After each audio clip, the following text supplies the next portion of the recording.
Sunday morning last விளாகோட continuation தான் இந்த vlog. பாட்டி வீட்டுக்கு போகணும்னு லாஸ்ட்டு விளாக்லேயே சொல்லியிருந்தேன் இல்லையா? ஸோ அதுக்கு தான் ரெடி ஆகிட்ருக்கோம். இன்றைக்கி அப்பா வெளியே போயிட்டு வரக்குள்ளே கொஞ்சம் முட்டை வாங்கிட்டு வந்தாங்க. ஸோ அதை வச்சு முருங்கைக்கீரை போட்டு ஒரு சூப்பரான எக் பொடி மாஸ் பண்ணியிருந்தோம். இது வெறும் வாயில் சாப்பிடவும் நல்லா இருக்கும். ரசம் சாதத்தோட அல்டிமேட்டாக இருக்கும். ட்ரை பண்ணி பாருங்கள். எங்கள் பாட்டி இருக்கக்குள்ளே அடிக்கடி செய்வோம்.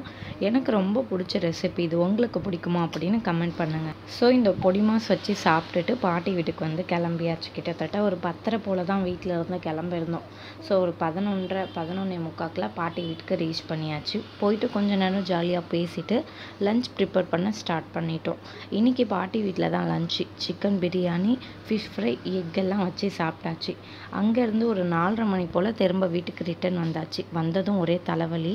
ஸ்ட்ராங்காக ஒரு காஃபி போட்டு குடிச்சிருந்தேன். ரொம்ப நாளாக பீக்கங்கன்னாரு தேடிக்கிட்டே இருந்தேன். இன்றைக்கி கிடச்சிது. ஸோ அதில் ஒரு 3 பீஸ் வாங்கிட்டு வந்தேன்.